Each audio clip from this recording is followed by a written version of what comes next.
ये कहानी है एक छोटे से गांव में रहने वाले गरीब माली दीपक की, जो मेहनत मजदूरी करके बड़ी मुश्किल से अपने परिवार का पेट पालता था। एक दिन दीपक राजमहल के बगीचे में काम कर रहा था। तभी उसे एक सुनहरे रंग का फूल दिखता है। अरे, ये सुनहरे रंग का फूल यहाँ तो नहीं था। इसे तो आज मैंने पहली बार बगीचे में देखा है। दीपक उस फूल को उठाने जा ही रहा था, तभी वहाँ महाराज आ जाते हैं। क्यों रे माली, क्या काम चोरी कर रहा है? हाँ? काम पर ध्यान दे। खबरदार, अगर तूने मेरे बगीचे का फूल तोड़ने का सोचा भी तो।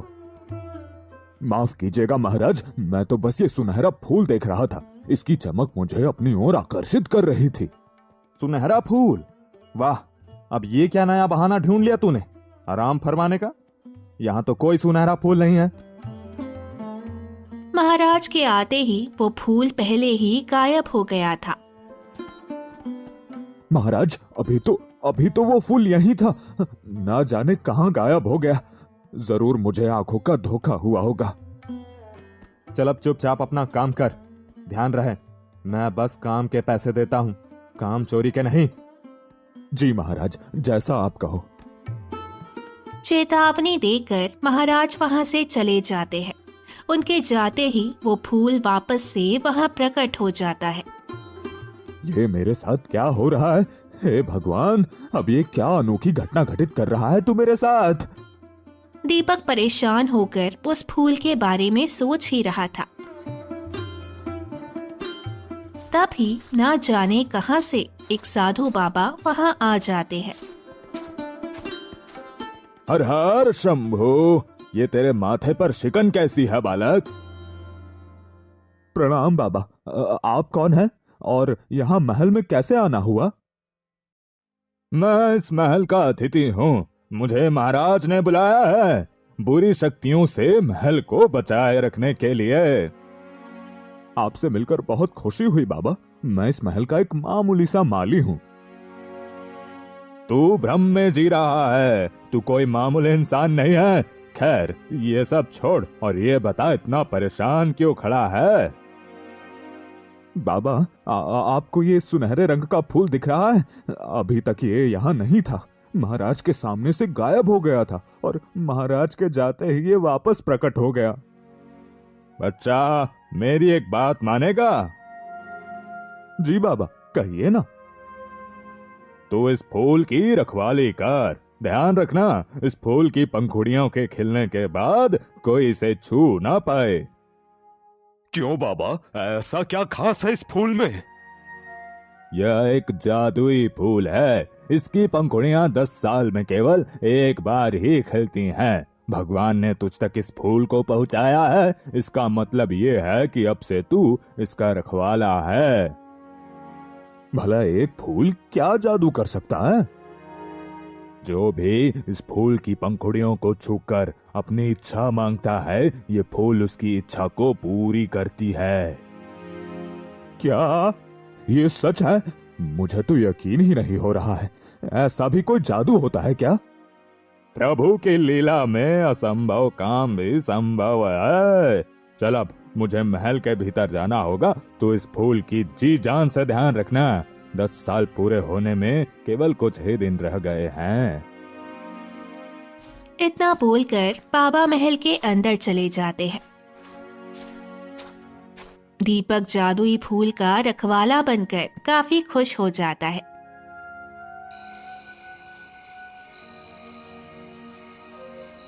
और अपना काम खत्म करके रात में घर जाता है। लता, क्या हो गया? तुम रो क्यों रही हो? रो नहीं तो क्या करूं? आपको पता है, घर में चोरी हो गई है। क्या कह रही हो तुम? किस चीज की चोरी हुई? हमने शिवानी की शादी के लिए जो गहने बनवाए थे, उस कलमुए चोर ने सब चुरा लिए। हे भगवान, ये क्या अनर्थ हो गया हमारे साथ?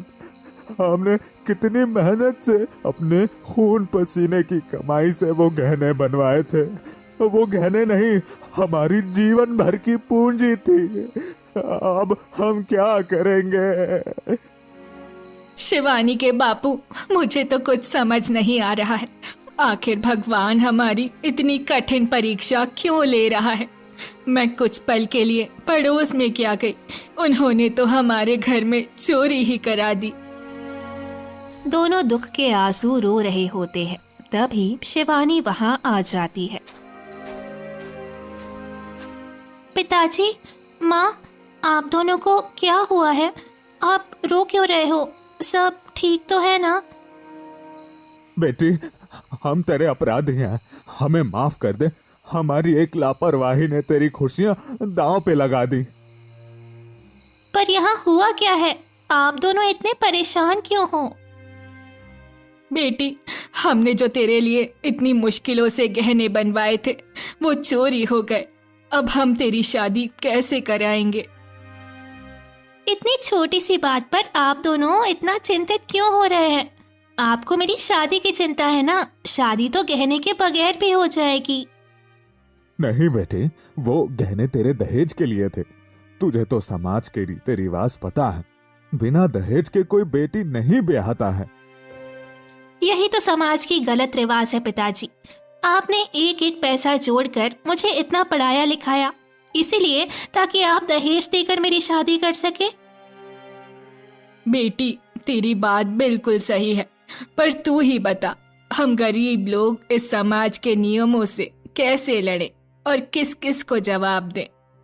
हमें किसी को भी जवाब देने की जरूरत नहीं है। अगर हमें समाज में परिवर्तन लाना है तो हमें खुद ही पहला कदम उठाना होगा। आप दोनों मुझसे वादा कीजिए कि आप मेरी शादी दहेज देकर बिल्कुल नहीं कराएंगे। वो सब तो ठीक है बेटी, पर गहनों का यूं चोरी होना ये सही बात तो नहीं है। आखिर वो हमारी जीवन भर की पूंजी थी। हाँ पिताजी, मुझे भी ये बात समझ नहीं आ रही है कि इतने सारे घरों के होते हुए चोर ने हमारे घर ही क्यों चोरी की। गांव के बाकी घरों में तो हमारे घर से ज्यादा कीमती सामान पड़ा है। मुझे तो लगता है ये जरूर किसी जान पहचान वाले का काम है। इतने कम समय में चोरी करके गांव से भागना मुमकिन नहीं है। तुम सही कह रही हो। मैं कल ही महाराज के पास जाकर शिकायत करूंगा। अगर वो चोर गांव का ही है तो जरूर पकड़ा जाएगा। मैं भी आपके साथ जाऊंगी। मैं घर पे बैठकर सब ठीक होने की आस लगाए नहीं रह पाऊंगी। आप दोनों को जो ठीक लगे आप कीजिए, पर मेरी एक बात हमेशा याद रखिएगा। दहेज देने के बाद भी ऐसी बहुत सी औरतें हैं जो अपने ससुराल में खुश नहीं रहती हैं, घुट घुट कर अपना जीवन व्यतीत करती हैं। ठीक है बेटी, हम समझ गए। तू बेफिक्र हो जा, हम समाज के इस कुप्रथा का बहिष्कार करेंगे। इतना बोलकर दीपक दुखी हो जाता है।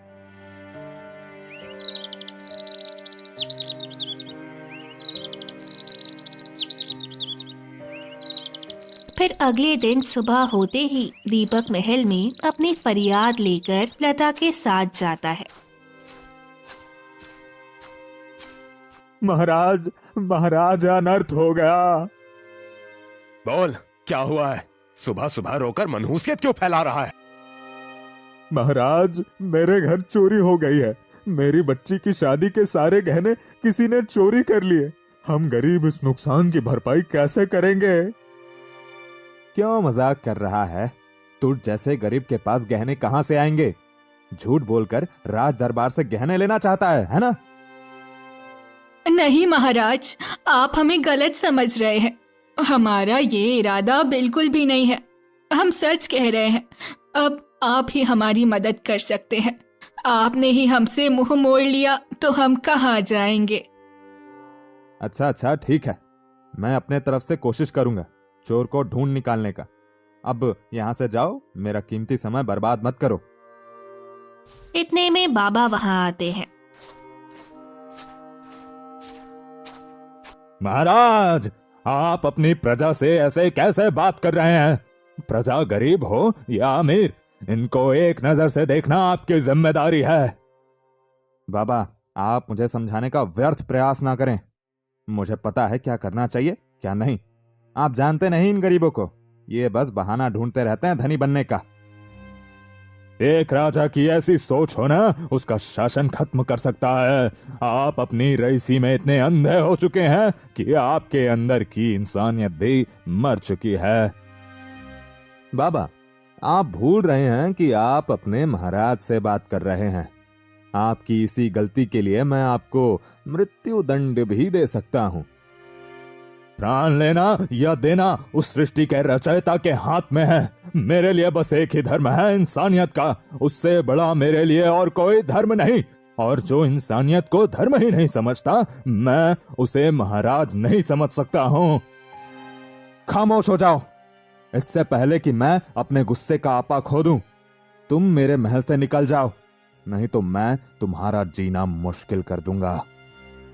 नहीं नहीं महाराज, शांत हो जाइए। बाबा, हम गरीब हैं, हमारे साथ शुरू से ही ऐसा ही व्यवहार होता आ रहा है। हमें यह सब सहने की आदत है। आप बीच में पड़कर अपना नुकसान मत कीजिए। हाँ बाबा, महाराज के गुस्से से अच्छे अच्छे कांप जाते हैं। आप कृपया करके इनसे माफी मांग लीजिए। मैंने कुछ गलत नहीं कहा, मैं माफी नहीं मांगूंगा। इस राजा का घमंड तो एक दिन टूटेगा ही, और इसकी शुरुआत हो चुकी है। ऐ माली, अपनी पत्नी और इस बाबा को यहां से ले जा, नहीं तो अच्छा नहीं होगा। जी महाराज, माफ कर दीजिए, मैं इन्हें अभी लेकर जाता हूं। दीपक घबराते हुए लता के साथ बाबा को लेकर महल के बाहर निकल जाता है और बाबा को समझाने लगता है। बाबा, आपने महाराज से दुश्मनी क्यों मोल ली? मैंने किसी से दुश्मनी नहीं की, मैंने बस सही का साथ दिया है। मुझे बस मेरे ईश्वर का खौफ है और किसी का नहीं। बाबा, अब आप कहाँ रहेंगे? महाराज ने तो आपको महल से निकाल दिया। मैं तो एक सन्यासी हूँ, किस्मत जहां ले जाएगी वहां चला जाऊंगा। बाबा, आप हमारे घर चलिए। हमारा घर ज्यादा बड़ा नहीं है, पर उसमें इतनी जगह है कि आप आराम से कुछ दिनों तक रह सकते हैं। अरे नहीं नहीं, तुम लोग मेरे वजह से खामखा परेशान हो रहे हो। नहीं बाबा, आप हमारे साथ चलिए, हमें अच्छा लगेगा। ये तो हमारे लिए सौभाग्य की बात है कि हमें आपकी सेवा करने का मौका मिल रहा है। अच्छा ठीक है, मैं तुम लोगों का दिल नहीं तोड़ूंगा। कुछ दिनों बाद इस गांव में मेरा काम खत्म हो जाएगा, तब तक मैं तुम्हारे ही घर रहूंगा। इसके बाद साधु बाबा उन दोनों के साथ उनके घर चले जाते हैं। घर पहुंचते ही शिवानी दीपक से पूछने लगती है, पिताजी क्या हुआ? चोर का कुछ पता चला? महाराज ने क्या कहा? हमें कब तक हमारा सामान मिल जाएगा? थोड़ा सांस तो ले ले पुत्री। माँ बाप के घर आते ही तूने अपने सवालों के तीर छोड़ना शुरू कर दिए। बेटी, ये बहुत ही सिद्धिवान ज्ञानी बाबा हैं। आज से ये कुछ दिनों तक हमारे साथ ही रहेंगे। प्रणाम बाबा, आपका हमारे इस छोटे से आशियाने में स्वागत है। अरे दीपक, तेरी पुत्री तो बहुत संस्कारी है। इसकी शादी की उम्र भी हो चली है। कब करा रहे हो इसकी शादी? बाबा माफ कीजिएगा, मैं आपको बीच में ही टोक रही हूँ, पर मुझे शादी नहीं करनी है। मैं यहीं रहकर अपने माता पिता का जिंदगी भर ख्याल रखना चाहती हूँ। लता, शिवानी को साथ लेकर जाओ और बाबा के लिए कुछ खाने का बना लेना। इतने में लता शिवानी को लेकर रसोई के अंदर चली जाती है। फिर दीपक रोकर बाबा को सब बताने लगता है। बाबा, आपको क्या लगता है हम गहनों के लिए इतने परेशान क्यों हैं? वो गहने शिवानी के शादी के लिए ही थे। हमारी गरीबी के कारण कोई हमारी बच्ची को नहीं अपना रहा है। सब बस दहेज ही मांग रहे हैं। तुम्हें किसी के ऊपर शक है जो तुम्हारा भला ना चाहता हो? नहीं बाबा, ऐसा तो कोई भी नहीं है। मुझे तेरे घर के आसपास काली शक्तियों का आभास हो रहा है। यहाँ कोई तो है जो तंत्र मंत्र का प्रयोग करता है। यह आप क्या कह रहे हैं बाबा? मैंने तो आज तक कभी यहाँ किसी को काला जादू करते नहीं देखा। तू और तेरा परिवार एक बहुत बड़ी मुसीबत में पड़ने वाला है। तुझे होने वाली अनहोनी का ज्ञात नहीं है। तुझे बहुत संभल कर रहना होगा। बाबा, कैसी अनहोनी? मुझे तो बहुत डर लग रहा है। इससे बचने का कोई उपाय हो तो बताइए। तुझे याद है वो फूल जिसके बारे में तू बात कर रहा था? हाँ बाबा, वो जादुई फूल अभी भी महल के बगीचे में ही है। अब से तुझे उसका पूरी शिद्दत के साथ ध्यान रखना होगा। जब तक उसकी पंखुड़ियां खिल नहीं जाती वो किसी के भी हाथ लगनी नहीं चाहिए।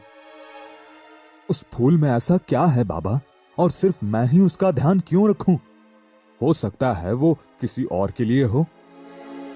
नहीं मूर्ख, वो तेरी किस्मत बदलेगा। उस फूल का जादू सिर्फ तेरा है, तभी तो वो फूल सिर्फ तेरे ही सामने आता है। किसी और के आते ही वो फूल गायब हो जाता है।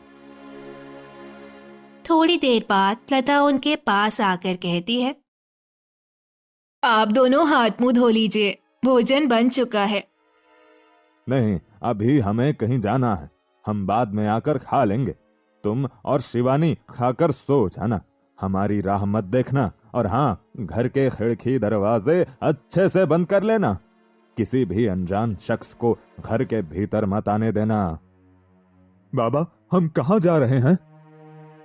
तुम मेरे साथ चलो, मैं तुम्हें रास्ते में सब बता दूंगा।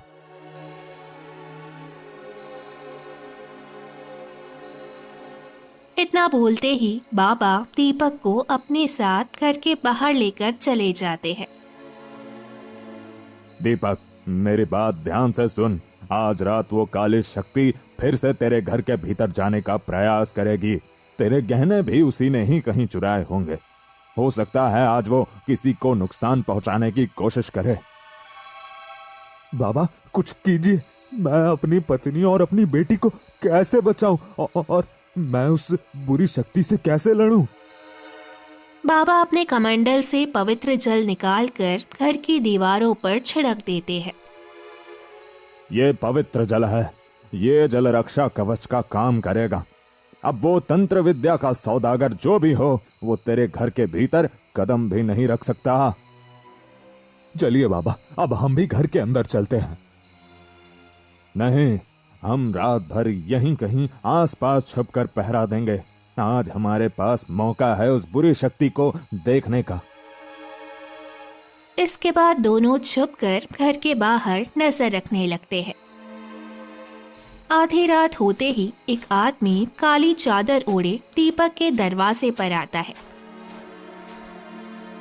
चादर के कारण उसका चेहरा किसी को नहीं दिख रहा था। बाबा, वो आदमी कौन है? उसका चेहरा भी नहीं दिख रहा है। वो तो मेरे घर के ही बाहर खड़ा है। मुझे बहुत डर लग रहा है। लता और शिवानी घर पर ही हैं। तू चिंता मत कर, वो आदमी घर के अंदर नहीं जा पाएगा। वो आदमी जैसे ही दरवाजा खोलने के लिए कदम आगे बढ़ाता है, पवित्र जल की जादुई शक्तियां जाग उठती है और उस आदमी को जोर का झटका लगता है, जिस कारण वो पीछे हो जाता है और मन में सोचता है, यहाँ जरूर कोई है। लगता है किसी को मेरे पहचान का आभास हो गया है। मुझे जल्द से जल्द यहाँ से निकलना होगा। इतना सोचकर वो आदमी फौरन वहाँ से भाग जाता है। बाबा, वो तो भाग गया, अब हम उसे कैसे पकड़ेंगे? आज हमें इसे कैसे भी करके पकड़ना ही होगा। फिर बाबा और दीपक उस आदमी का पीछा करने लगते हैं। पीछा करते करते वो जंगल में बने एक खंडहर घर के बाहर पहुंच जाते हैं। बाबा, ये घर तो बहुत ही ज्यादा पुराना लग रहा है। ये शापित घर है, इसके अंदर ही हमारे सारे सवालों का जवाब है। चलो अंदर चलते हैं। वो दोनों अंदर जाने के लिए जैसे ही आगे बढ़ते हैं, वैसे ही घर के अंदर से एक आवाज आती है, खबरदार, जैसे आए हो वैसे ही वापस चले जाओ। अगर अंदर आने की कोशिश की तो बहुत पछताओगे। बाबा, आप यहीं रुकिए, मैं अंदर जाता हूं। तुम मेरी फिक्र मत करो, मुझे कुछ नहीं होगा। इसके बाद दोनों चेतावनी मिलने के बावजूद भी घर के अंदर चले जाते हैं, जहां उन्हें एक आदमी जो कि तांत्रिक के वेशभूषा में तंत्र विद्या का सामान लिए बैठा दिखता है। मैंने पहले ही कहा था अंदर मत आना, तुमने मेरी बात नहीं मानी, अब मैं तुम्हें नहीं छोड़ूंगा। तुम तो धनराज हो, क्या तुम इसे जानते हो? हाँ बाबा, ये धनराज है। ये पहले हमारा पड़ोसी हुआ करता था। एक रात ये अचानक ही गांव से गायब हो गया था। मानना पड़ेगा दीपक, तेरी याददाश्त बहुत तेज है। मैं अब तक याद हूं तुझे। तुम ये सब क्या कर रहे हो? और अचानक गांव से गायब कहां हो गए थे? पता है गांव वालों ने तुम्हें कितना ढूंढा? नाम मत ले उन निर्दयी गांव वालों का। तुम सबने मिलकर मुझसे मेरा सब कुछ छीन लिया। अब मैं तुम सबकी सांस छीन लूंगा। ऐसा क्यों बोल रहे हो? आखिर तुम्हारे साथ हुआ क्या था? मेरे सामने ज्यादा अनजान बनने की कोशिश मत कर। तू भी उन पापियों में शामिल था ना? मैं तेरा परिवार खत्म कर दूंगा। तेरे घर कभी खुशियां नहीं आने दूंगा। मेरे होते हुए तू दीपक या गांव के किसी भी आदमी का बाल भी बांका नहीं कर सकता। अच्छा, तो तू बचाएगा सबको मुझसे? पहले तो मैं तुझे ही मारूंगा। इतना बोलकर धनराज बाबा के ऊपर अपनी जादुई शक्तियों से वार करता है। बाबा भी अपनी शक्तियों से उसके ऊपर वार करके बच जाते हैं। तू मेरा कुछ नहीं बिगाड़ पाएगा। मेरे साथ जो अन्याय हुआ है उसका हर्जाना सबको भुगतना ही होगा। इतना बोलकर धनराज गुस्से में अपनी पूरी शक्ति से बाबा के ऊपर वार करता है और वो कमजोर पड़कर नीचे बैठ जाते हैं। बाबा आप ठीक तो है ना? दीपक तुम मेरी फिक्र छोड़, ये बहुत शक्तिशाली है, इसे खत्म करना ज्यादा जरूरी है। पर हम उसे खत्म कैसे करेंगे? हम तो इसके सामने 2 पल भी नहीं टिक पा रहे हैं। तुम दोनों मेरा कुछ नहीं उखाड़ पाओगे। मैं सबसे शक्तिशाली हूं। धीरे धीरे करके मैं इस पूरे गांव का शमशान घाट बना दूंगा। बाबा कोई तो रास्ता बताइए, कोई तो उपाय होगा इससे लड़ने का। एक उपाय है, वो जादुई फूल। उस फूल में इतनी ताकत है कि वो किसी की भी इच्छा पूरी कर सकता है। वो 10 सालों बाद कल खिलेगा। जा उसे अपने गिरफ्त में ले ले ताकि कोई और उसे ना छू पाए। पर बाबा मैं आपको इस हाल में यहां अकेला छोड़कर कैसे जा सकता हूं? तू मेरी फिक्र छोड़, इस वक्त गांव वालों को बचाना तेरा फर्ज है। अपने फर्ज से पीछे मत हट। मैं अपना कर्तव्य निभाऊंगा, मैं बचाऊंगा सबको। वो फूल तेरे हाथ कभी नहीं आएगा। मैं उसे तुझे कभी हासिल करने नहीं दूंगा। दीपक इससे पहले ये दुष्ट फूल तक पहुंचे, तू जा और वो फूल उठा ले अपने हाथों में। धनराज फूल लेने के लिए निकलने लगता है। तभी बाबा पूरा जोर लगाकर अपनी शक्तियों से उसे बांध देते हैं। दीपक मेरी शक्तियां कमजोर पड़ रही हैं, मैं इसे ज्यादा देर तक बांध कर नहीं रख पाऊंगा। ऐ बाबा मुझे छोड़ दे, मैं तेरी जान बख्श दूंगा। जाने दे मुझे। चुप कर पापी, मुझे मौत से डर नहीं है। दीपक जल्दी जा।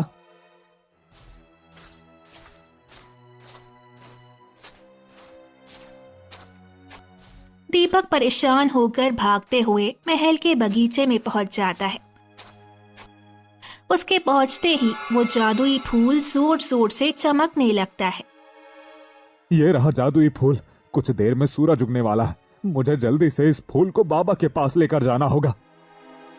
कुछ देर बाद दीपक फूल लेकर वापस से उस खंडहर घर में जाता है। वहां उसे बाबा बेहोश पड़े दिखते हैं। बाबा उठिए, मैं फूल ले आया हूँ। हे भगवान, ये धनराज कहाँ गायब हो गया है? बाबा बेहोश हो गए। अब मैं क्या करूं? कैसे ढूंढूं धनराज को? कैसे उसके प्रकोप से गांव वालों की रक्षा करूं? इतने में हर तरफ से धनराज की जोर जोर से हंसने की आवाजें आने लगती है। आ गया प्राण त्यागने। अरे मूर्ख, यहाँ से बचकर निकला था तो भाग जाता, दोबारा क्यों आ गया मेरे हाथों मरने? इतना बोलते ही धनराज दीपक के सामने प्रकट होता है। ला, ये फूल मुझे दे दे। नहीं, मैं ये फूल तुम्हें कभी नहीं दूंगा। जिद मत कर, अब तो तुझे बचाने वाला ये बाबा भी मेरे हाथों मारा जा चुका है। क्या तुमने बाबा को मार दिया? नहीं, ये नहीं हो सकता। दीपक फूल को नीचे रखकर बाबा को उठाने लगता है। बाबा, बाबा उठिए, मुझे माफ कर दीजिएगा, मुझे आने में देर हो गई, मैं आपको बचा नहीं पाया। इसलिए मैं कहता हूँ, तुम मामूली इंसान बेवकूफ ही होते हो। धनराज मौका मिलते ही फूल उठा लेता है। मेरी शक्तियां इतनी भी कामयाब नहीं हुई हैं कि मैं एक सन्यासी को मार सकूं। अरे उनके ऊपर तो स्वयं प्रभु का आशीर्वाद रहता है, मैं भला उन्हें कैसे मार सकता हूं? मैंने तो केवल उन्हें बेहोश किया था ताकि तुझे भ्रमित कर सकूं। धनराज फूल हासिल करके दीपक के ऊपर हमला करता है। तभी उसके हाथों से फूल छूटकर दीपक के गोद में गिर जाता है।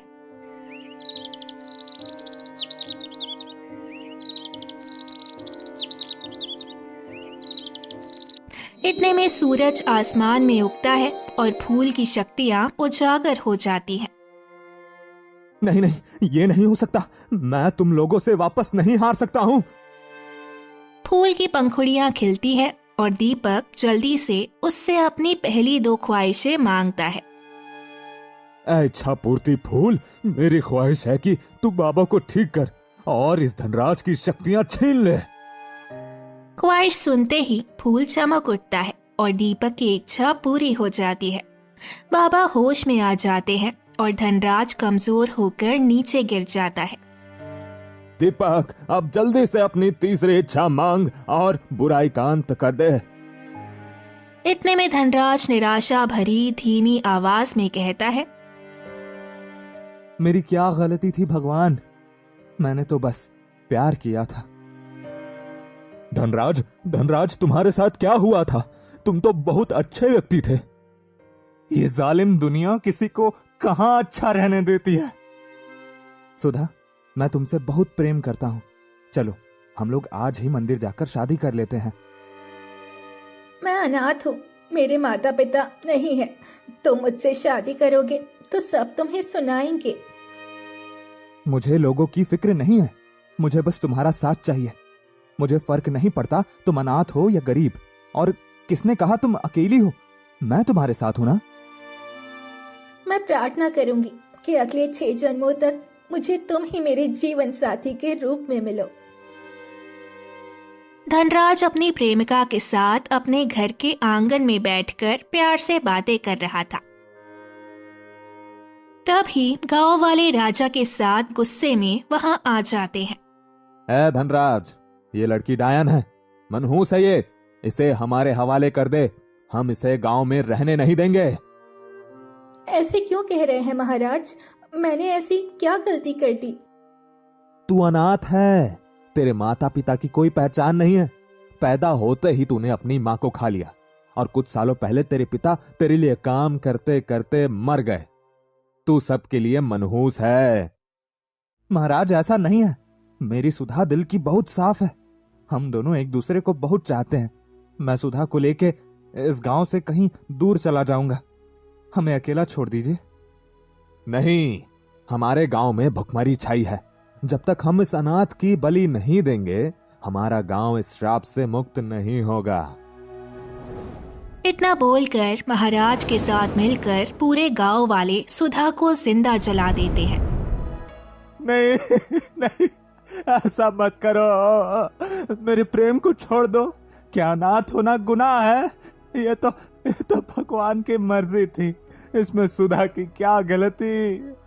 तुम लोगों ने मेरे प्यार को मेरे सामने मार डाला, मैं बदला लेने आऊंगा, जरूर आऊंगा। क्या प्यार करना अपराध था? क्या किसी अनाथ को अपनाना गलत था? उस राजा और गांव के कुछ अंध भक्तों ने मिलकर मेरी सुधा को मार दिया।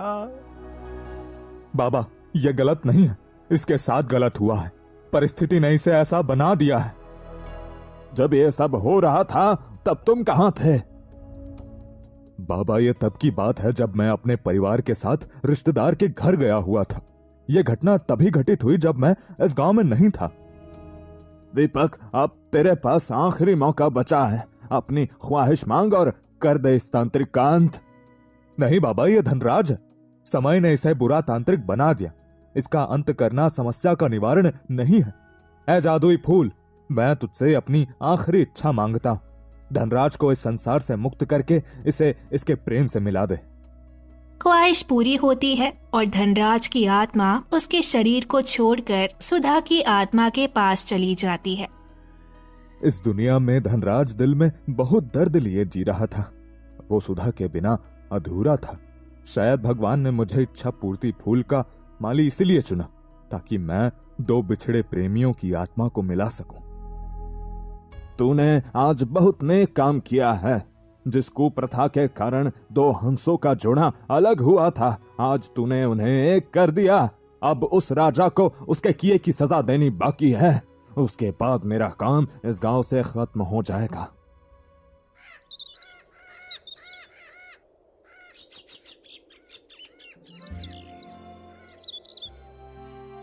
इतना बोलते ही बाबा दीपक और उसके परिवार सहित महल चले जाते हैं। ऐ दुष्ट राजा, हमें तेरे काले कारनामों का पता चल चुका है। तो फिर आ गया, इस बार मैं तुझे जाने नहीं दूंगा। बाबा अपनी शक्तियों का प्रयोग करके राजा को अपाहिज कर देता है। महाराज, आपको आपके किए की सजा मिल गई। अब से हम में से कोई भी आपको राजा नहीं मानेगा। राजा को उसके किए की सजा मिली और सच्चा प्रेम सदा के लिए अमर हो गया। धीरे धीरे दीपक की हालत ठीक हुई और उसने धूमधाम से अपनी बेटी की शादी बिना दहेज के एक अच्छे घर में की। हमें कभी भी किसी अंधविश्वास को बढ़ावा नहीं देना चाहिए। हमारी अंधश्रद्धा किसी की खुशियां छीन सकता है और हमें गलत के खिलाफ आवाज उठाना चाहिए। दुनिया में सारे मनुष्य एक समान है, कोई किसी से कम या ज्यादा नहीं है। तो दोस्तों, कैसी लगी आपको ये कहानी? हमें कमेंट के जरिए जरूर बताएं और साथ ही ऐसी और मजेदार कहानी के लिए चैनल को सब्सक्राइब करें। धन्यवाद।